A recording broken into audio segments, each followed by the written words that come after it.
नमस्कार मित्रांनो, माहिती दूत या चॅनलमध्ये तुमचं पुन्हा एकदा स्वागत आहे.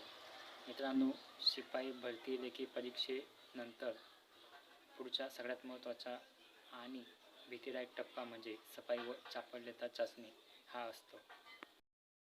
अनेक उमेदवारांना असा प्रश्न पडतो की कोर्टामध्ये नेमकं काय साफ करायला लावणार किंवा चापल्यता म्हणजे चपळता ही कशी मोजली जाते. तर आजच्या या व्हिडिओमध्ये आपण याविषयी संपूर्ण माहिती आणि काही खास टिप्स पाहणार आहोत. तर व्हिडिओ तुम्ही शेवटपर्यंत पहा. चॅनलवर नवीन असाल तर चॅनलला लाईक करा, सबस्क्राईब करा आणि शेअर करा. मित्रांनो, याआधी मी जिल्हा सत्र न्यायालयाची परीक्षा दिलेली आहे. नाशिक जिल्हा सत्र न्यायालयामध्ये मी फॉर्म भरलेला होता.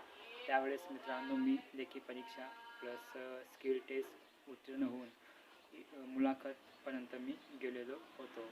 परंतु मुलाखती नंतर माझं सिलेक्शन झालं नाही. परंतु आता यावेळी मी छत्रपती संभाजीनगर खंडपीठामध्ये शिपाई या पदासाठी फॉर्म भरलेला आहे. मला 30 पैकी 26 मार्क्स हे मिळालेले आहेत. आता पुढची लिस्ट जी येते सफाई व चापल्यता चाचणीसाठी ती काही दिवसांनी येईल. तर मी आजच्या व्हिडिओमध्ये माझा जो जुना अनुभव आहे जिल्हा सत्र न्यायालयाचा सफाई व चापल्यता चाचणीचा तो अनुभव मी आज इथं शेअर करणार आहे की नेमकं तिथं सफाई व चापल्यता चाचणीच्या वेळेस नेमकी सफाई कशी घेतली जाते, सोबत चपळताही कशी मोजतात आणि अजून काय काय करायला लावतात आणि कोणत्या चुका या करू नये जेणेकरून आपले मार्क्स हे कमी होतील. तर ही सर्व माहिती जाणून घेण्यासाठी तुम्ही व्हिडिओला शेवटपर्यंत नक्की पहा.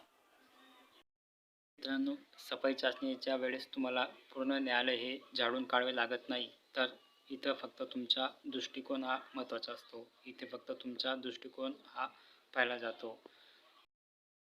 तर मित्रांनो, सफाई व चापल्यता चाचणीच्या वेळेस तुम्हाला एखादं टेबल साफ करायला लावू शकतात. टेबल किंवा एखादा मोकळा परिसरमध्ये झाडू मारायला लावू शकतात. कसं आहे मित्रांनो, मी ज्यावेळेस सफाई व चापल्यता चाचणीची परीक्षा द्यायला गेलो होतो त्यावेळेस आमचे 10 जणांचे गट हे करण्यात आलेले होते एका बॅचमध्ये.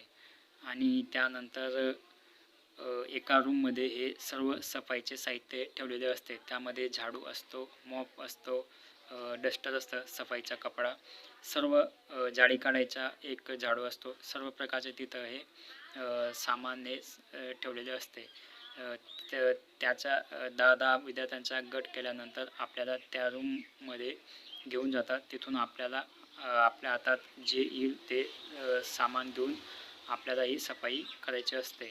सफाई ही टेबल वगैरे साफ करणे किंवा बाहेरचा परिसर साफ करणे, फक्त संडास बाथरूम सोडून बाकी कुठलीही सफाई हे करायला लावतात. तेही फक्त 10-15 मिनटं ही सफाई करायला लावतात मित्रांनो. त्याच्यानंतर परत जे जजेस असतात ते आपल्याला त्यांच्या रूममध्ये घेऊन जातात, जिथं त्यांचं कोर्टाचं हे चालतं, केसेस वगैरे चालत असतात. तिथं घेऊन जातात कोर्टामध्ये. तिथं मग ते आपल्याला परत कोर्टामध्ये गेल्यावर तिथे फाईल्स कपाट असतात. कपाटामधून फाईल्स आणायला लावतात आपल्याला किंवा पुस्तकं ठेवलेली असतात. त्या पुस्तकांची नावे आपल्याला सांगतात.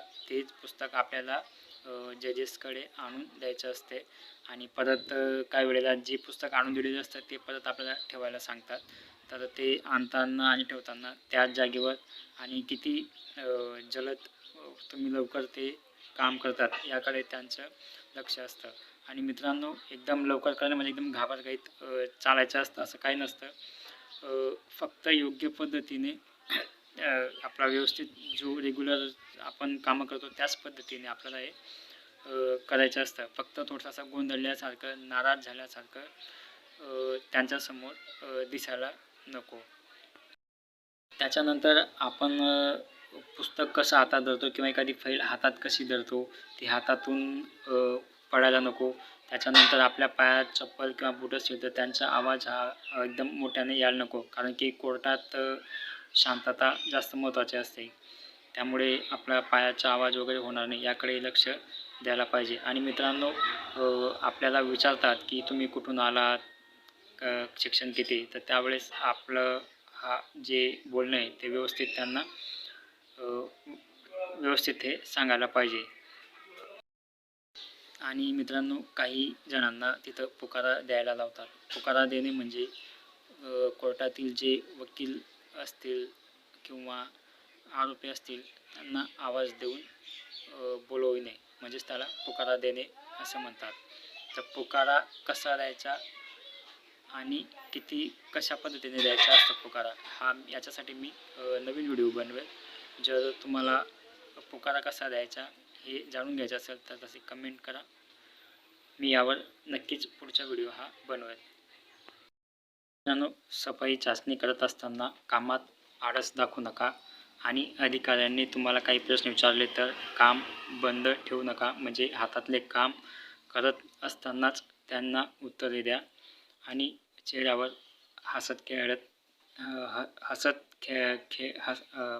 चेहऱ्यावर नाराजीचा भाव ठेवू नका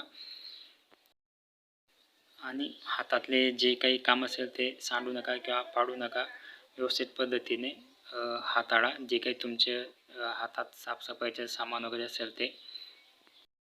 मित्रांनो, शिपाई हे पद कोर्टाच्या कामकाजाचा कणा असते.